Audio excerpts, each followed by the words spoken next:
A paz de Jeová, a paz de Jesus Cristo, a paz do Espírito Santo. Iremos começar o culto nesta madrugada 14/4/2026, terça-feira, 0008, meia-noite e 8 da madrugada do mês de abril. Iremos começar este culto em Gálatas capítulo 2.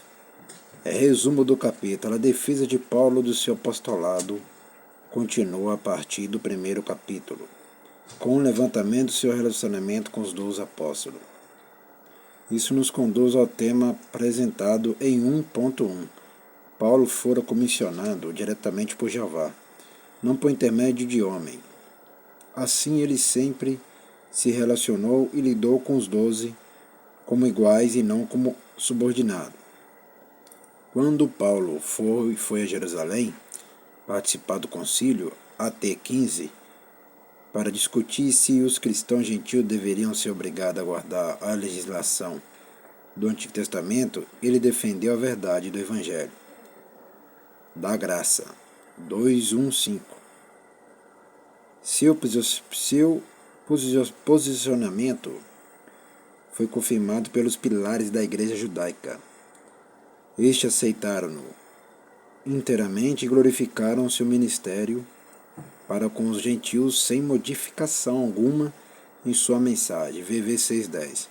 Mais tarde, quando o próprio Pedro hesitara em se identificar totalmente com os gentios conversos, por temer a opinião de alguns crentes judeus, Paulo passou a censurá-los abertamente. O afastamento de Pedro dos gentios era incoerente com os princípios básicos do Evangelho da justiça e da justificação, pela fé e não pela lei. Para Pedro, pregar o Evangelho não era suficiente. Ele precisava praticá-lo. VV 11:16. Não se deve permitir que coisa alguma confunda a verdade maravilhosa de que, através da vida cristã, Cristo vive em nós. A verdade e a única fonte de justiça. VV 17:21. Versículo-chave: Cristo em nós.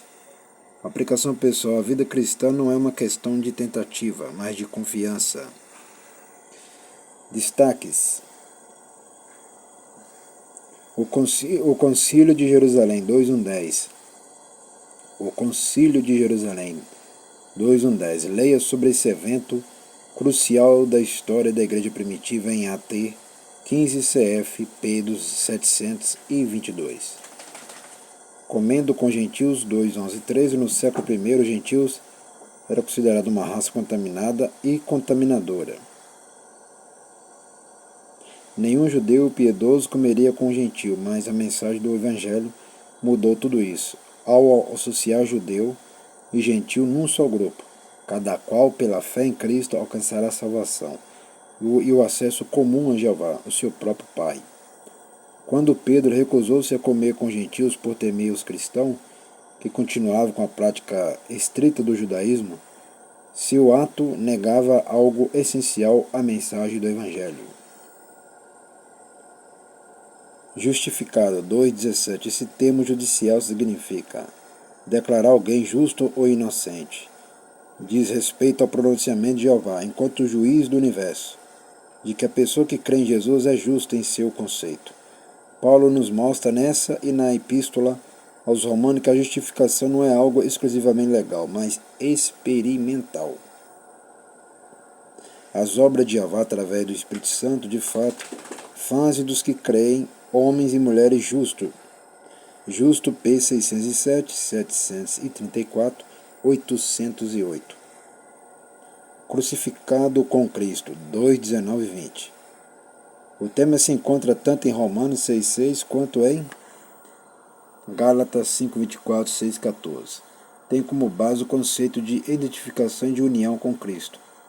Aos olhos de Jeová, o crente está tão unido com Jesus que sua morte é considerada a nossa morte. Ademais, estamos ligados em Jesus em sua ressurreição.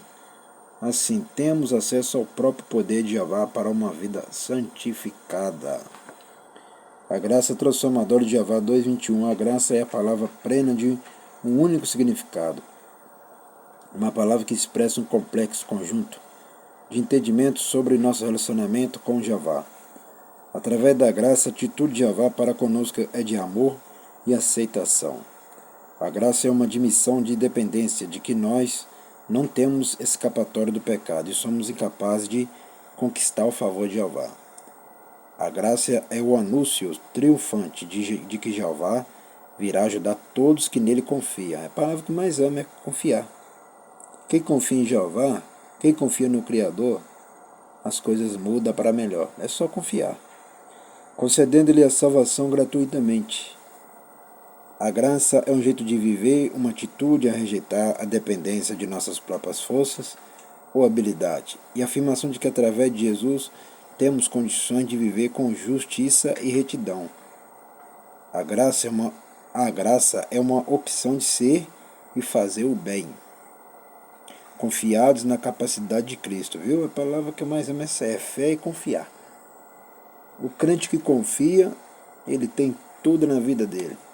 E a pessoa que crê nesse ministério, que crê na sede da Igreja Pentecostal, Ministério Chama de Fogo, Fé de Verdade, que tem, que fica na rua Armindo Pereira, número 340, bairro São Pedro, cidade de Patinal, Minas Gerais, nessa Brasil também, se confiar e crer que vai ter a bênção também nas mãos. Vamos agradecer? Vamos lá. Vamos agradecer. Soberano Jeová, ó Jesus Cristo, ó Espírito Santo, te agradecemos por este culto nesta madrugada, 14/4/2026, terça-feira, mês de abril. Abençoa somente os inscritos, abençoa somente os dizimistas e ofertantes, abençoa todos que estão ajudando nessa obra e abençoa sempre a sede da Igreja Pentecostal, Ministério Chama de Fogo, Fé de Verdade que fica na rua Armindo Pereira, número 340, bairro São Pedro, cidade Ponte Nova, Minas Gerais, nação Brasil.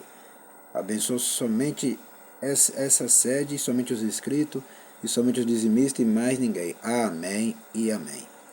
Ainda nós estamos aprendendo tópico focalizado no esboço. Apostolado, fé e liberdade que nós estamos aprendendo. E aqui está falando de uma palavra mais importante de todas, que é a fé. A pessoa que não tem fé, ela não é nada e não vence nada nessa vida. Até o próximo culto e o próximo vídeo.